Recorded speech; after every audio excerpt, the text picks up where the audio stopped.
যে যে কাজগুলো আমরা বর্তমানে অতীতে বা ভবিষ্যতে যে চলমান বোঝাবে আর কি। বর্তমানে একটা কাজ করতেছি, যে এখন আমি ভিডিও করতেছি, আমি বাজারে যাইতেছি, আমি খাচ্ছি, আমি ঘুমাচ্ছি, আমি শিখতেছি, আমি গাড়ি চালাইতেছি বা আমি গাড়ি চালাইতেছিলাম, আমি ঘুমাইতেছিলাম, আমি খাচ্ছিলাম, আমি গল্প করতেছিলাম। এই যে রানিং, অতীতকালে যে কাজগুলো আপনার রানিং এ করতেছিলেন বা বর্তমানে যেগুলো করতেছেন বা ভবিষ্যতে যেগুলো করতে থাকবেন, এই যাবতীয় কথাগুলো স্পোকেন ইংলিশে যদি আপনি বলতে চান তাহলে কিন্তু খুব ইজিলি বলতে পারবেন আজকের ক্লাসটার মাধ্যমে। তো চলুন মূল ক্লাসে আমরা চলে যাই। Assalamu alaikum. Hello everybody. Welcome to my page. Keep learning English. This is Jahid Hassan in front of you. I hope you are fit and fine. I am also doing great by the grace of the Almighty Allah. Today we are going to learn spoken English class number 5.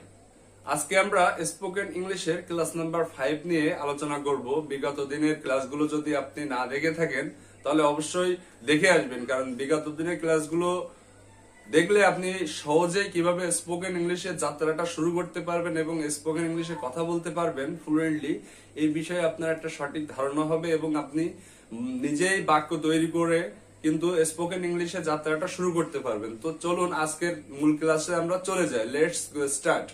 আজকের ক্লাসটা হবে হচ্ছে যে যে কাজগুলো আমরা বর্তমানে অতীতে বা ভবিষ্যতে যে চলমান বোঝাবে আর কি।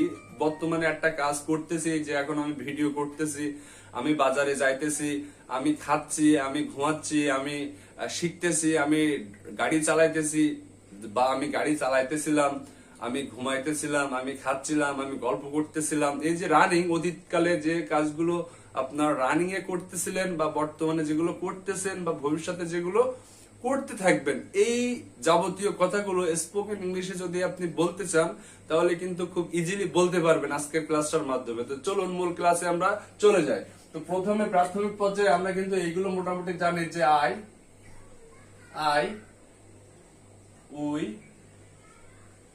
ইউ, দে, হি, সি বা কোনো একটা ব্যক্তির নেম, এগুলো কিন্তু আমরা জানি। আপনি একটা বাক্য তৈরি করতে হলে কিন্তু আপনাকে অবশ্যই এইগুলো সম্পর্কে আপনার জানার প্রয়োজন, আপনাকে জানতে হবে। তো এগুলো হচ্ছে সাবজেক্ট হিসাবে ব্যবহার করি। দেন যদি আমরা প্রেজেন্ট অর্থাৎ বর্তমান, এটা হচ্ছে বর্তমান। দেন আপনার পাস্ট, এটা হচ্ছে অতীত। দেন আপনার ফিউচার,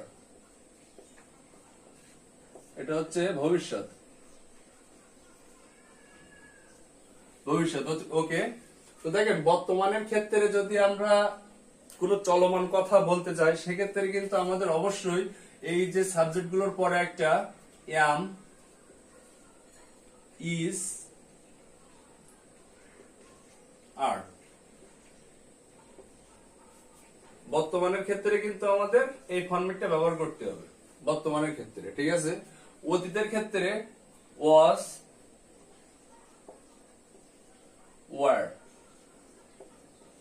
এবং ফিউচারের ক্ষেত্রে, ভবিষ্যতের ক্ষেত্রে আমরা অবশ্যই কি ব্যবহার করবো, একটা উইল বি। দেন সবসময় মাথায় রাখবেন, যদি কোনো কাজ চলমান বোঝায় নিঃসন্দেহে আপনি কি যোগ করবেন, একটা আইএনজি যোগ করে দেবেন। যে কোনো কাজ, বর্তমানের কাজ হোক, ভবিষ্যতের কাজ হোক বা অতীতের কাজ হোক, আপনি যখন স্পোকেন ইংলিশে বলতে যাবেন সেক্ষেত্রে একটা কি ব্যবহার করবেন, আইএনজি ব্যবহার করবেন। আচ্ছা, আইএনজি ব্যবহার করবেন কার সাথে, আপনার ভি ওয়ার সাথে। দেখেন, আমরা কিন্তু ভার্বের স্পোকেন ইংলিশ, আমাদের কিপ লার্নিং ইংলিশ যে পিডিএফ বইটি আছে, এই বইটিতে আপনার সহজে ভার্বের বিভিন্ন ফর্ম দেওয়া আছে। দেখেন এইভাবে, যে গো, ওয়েন্ট, গান, গোয়িং। দেন আপনার রাইট, রোড, রিটেন,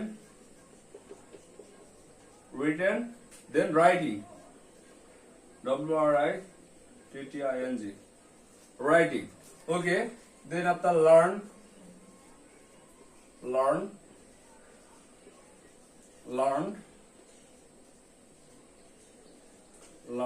দেন আপনার লার্নিং। এই যে ভার্বের যে বিভিন্ন ফর্ম, বিভিন্ন ফরম্যাট, এগুলো কিন্তু আপনার স্পোকেন ইংলিশে কথা বলতে হলে খুবই গুরুত্বপূর্ণ, আপনার অবশ্যই জানতে হবে। ওকে, তো দেখেন আমরা যখন বর্তমানে কথা বলবো তখন এম ব্যবহার হবে, আর ব্যবহার হবে বা ইজ ব্যবহার হবে। যখন অতীতের কথা বলবো তখন ওয়াজ ব্যবহার হবে বা ওয়ার ব্যবহার হবে।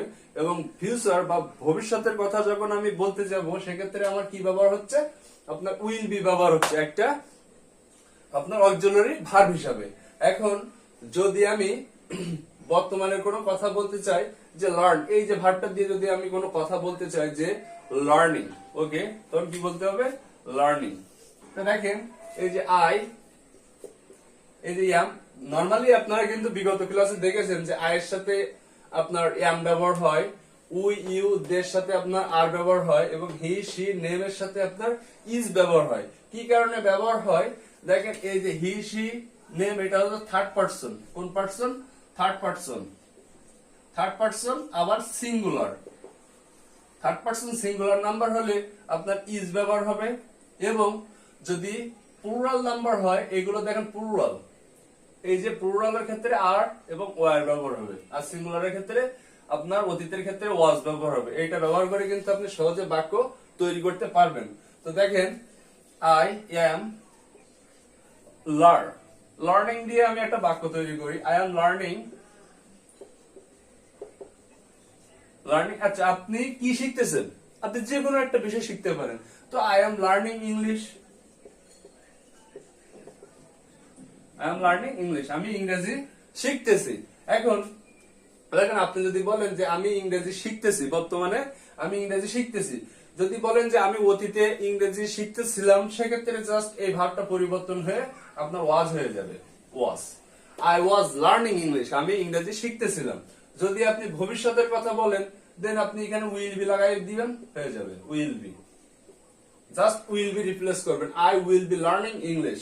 ওকে, এভাবে কিন্তু আপনি হিউজ পরিমাণে বাক্য আপনি তৈরি করতে পারবেন। বিভিন্ন আপনার মোশন, যেটা আপনার অ্যাকশন বোঝাবে, কেমনটা যে চলমান বোঝাবে। ওকে, চলমানের ক্ষেত্রে সব ক্ষেত্রে আপনি আইএনজি ভার্ব ইউজ করে কিন্তু হিউজ পরিমাণে বাক্য তৈরি করতে পারবেন। তো চলুন আমরা আরো কিছু এক্সাম্পলের মাধ্যমে আমাদের কনসেপ্টটা ক্লিয়ার করি। দেখেন আমরা জানি যে ড্র, কি জানি, ড্র, ড্র মানে কি, আঁকা, ছবি আঁকা।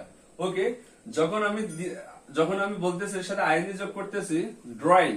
ড্রয়িং কি ড্রয়িং করি আমরা, পিকচার ড্রয়িং করি, ছবি ড্রয়িং করি। তাই drawing a picture, drawing a picture. এখানে দেখেন যদি আমি বলি যে সে ছবি আঁকাচ্ছে বা সে ছবি আঁকাইতেছে, তাহলে হি বা শি, হি হচ্ছে পুরুষের ক্ষেত্রে, শি হচ্ছে মহিলার ক্ষেত্রে, এবং যে কোনো একটা ব্যক্তির নাম আপনি ইউজ করতে পারবেন। তাহলে she is a drawing a picture, সে ছবি আঁকাচ্ছে। যদি বলি যে সে ছবি আঁকাইতেছিল, এটা অতীতের ক্ষেত্রে, আঁকাইতেছিল মানে অতীত, তাহলে আমার এই যে হি শি নেমের ক্ষেত্রে কি ব্যবহার হয়, ওয়াজ ব্যবহার হয়। তাহলে জাস্ট এখানে আপনি কি রিপ্লেস করবেন, একটা ওয়াজ বসিয়ে দিবেন। তাহলে হি ওয়াজ ড্রয়িং এ পিকচার, সে ছবি আঁকাইতেছিল।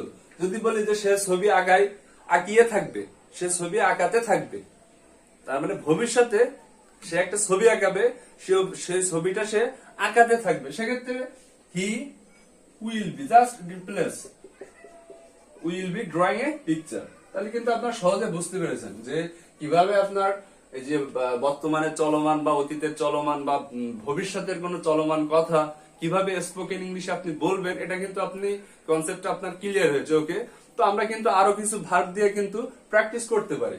দেখেন এখানে জাস্ট এই যে ড্রয়িং এর পরিবর্তে আপনি যদি দেন সেলিং, সেলিং, সেলিং কি বিক্রি করেন, যে কোনো একটা প্রোডাক্ট বিক্রি করেন, তো সেলিং, সেলিং টি, সেলিং টি। তাহলে দেখেন আমরা চা বিক্রি করতেছি, আমরা চা বিক্রি করতেছি যদি বলি, তাহলে আমরা বলতে কি বোঝায়, আমরা উই। তাহলে উইর সাথে কি ব্যবহার হয়, আর ব্যবহার হয় কিন্তু, বা ওয়ার ব্যবহার হয়। ঠিক আছে, আর ভবিষ্যতের ক্ষেত্রে সব একই ভাব থাকবে। তো we are selling, we are selling T.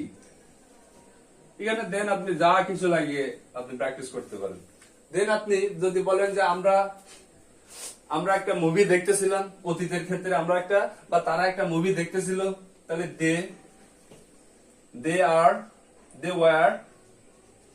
they were watching,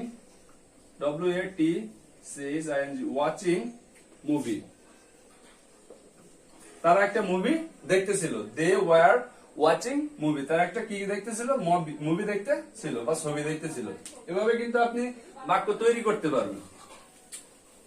ওকে, এখন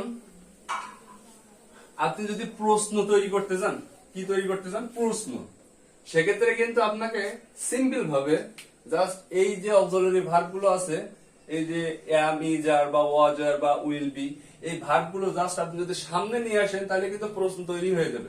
জাস্ট এখানে আপনার যে বেসিকটা যেভাবে ছিল সেভাবে থাকবে। দেখেন কিভাবে থাকে, রান্না করতেছি, কুকিং বিরিয়ানি, কি করতেছি, বিরিয়ানি রান্না করতেছি। সেটা অতীতের হতে পারে, বর্তমানে হতে পারে, ভবিষ্যতে হতে পারে। এই যে আইএনজি মানে চলমান, এটুকু জানবেন যে আইএনজি মানে চলমান। দেন আপনি এখানে একটা সাবজেক্ট হিসেবে যে কোনো একটা সাবজেক্ট ব্যবহার করতে পারেন, তানজিব যদি বর্তমানে বলি is cooking biryani, then Tanjib was cooking biryani, Tanjib অতীতে বিরিয়ানি রান্না করতে ছিল। Then Tanjib will be cooking biryani, Tanjib biryani রান্না করতে থাকবে, মানে ভবিষ্যতে। এখন যদি প্রশ্ন করতে চান যে তানজিব কি বিরিয়ানি রান্না করতেছে, সেক্ষেত্রে জাস্ট ইজটা সামনে নিয়ে আসেন, হয়ে যাবে is Tanjib cooking biryani, is Tanjib cooking biryani, Tanjib কি বিরিয়ানি রান্না করতেছে। যদি আপনি এখানে ওয়াজ দেন, ওয়াজ তানজিব কুকিং বিরিয়ানি, তানজিব কি বিরিয়ানি রান্না করতেছিল। দেন আপনি যদি উইল দেন, জাস্ট একটা জিনিস মনে রাখবেন, ভবিষ্যতের ক্ষেত্রে জাস্ট উইল নিয়ে আসবেন, will Tanjib B cooking biryani, Tanjib কি বি কুকিং বিরিয়ানি, তানজিব কি বিরিয়ানি রান্না করতে থাকবে। এই ধরনের কথা কিন্তু আপনি বলতে পারবেন। জাস্ট আপনি এই যে ভার্বগুলো, অক্সিলারি ভার্বগুলো জাস্ট আপনি সামনে নিয়ে এসে কোশ্চেন তৈরি করতে পারবেন। আপনি যদি নেগেটিভে উত্তর দিতে চান যে হ্যাঁ তানজিব বিরিয়ানি রান্না করতেছে, তাহলে তানজিব ইজ কুকিং বিরিয়ানি, তানজিব বিরিয়ানি রান্না করতেছে। যদি বলেন যে না তানজিব বিরিয়ানি রান্না করতেছে না, সেক্ষেত্রে জাস্ট এই যে ভার্বগুলোর পরে একটা নট বসিয়ে দিবেন, সহজেই কিন্তু আপনার বাক্য তৈরি হবে যে Tanjib is not cooking biryani, Tanjib biryani রান্না করতেছে না। এইভাবে কিন্তু আপনি সকল ধরনের বাক্য আপনি কিন্তু খুব সহজেই তৈরি করতে পারবেন। তো আপনি যদি একেবারে নিউ লার্নার হয়ে থাকেন, আজকের ক্লাসটা কিন্তু আপনার জন্য খুবই গুরুত্বপূর্ণ। আর আমাদের কিপ লার্নিং ইংলিশ যে পিডিএফ বুকটি আছে 434 পৃষ্ঠার বই, এই বইতে আপনার প্রত্যেকটা লিসন ভিত্তিক আপনার স্পোকেন ইংলিশ কতটুকু দিনে প্র্যাকটিস করবেন, কিভাবে প্র্যাকটিস করলে আপনার মুখের জড়তা কেটে যাবে, সেই বিষয় নিয়ে কিন্তু এই বইটা তৈরি করা হয়েছে এবং খুবই গুরুত্বপূর্ণ একটা বই। আপনি যদি বইটা সম্পর্কে একটু ট্রাই করেন, দেখেন, তাহলে সহজে বুঝতে পারবেন। ওকে, তো so if you want to be a good fluent speaker, you have to practice lot of, otherwise you cannot grow up your spoken English journey. So only I can suggest you have to practice every single day. Okay, thanks for watching the video, and if you are watching the video YouTube channel, please subscribe my YouTube channel. Thanks for watching.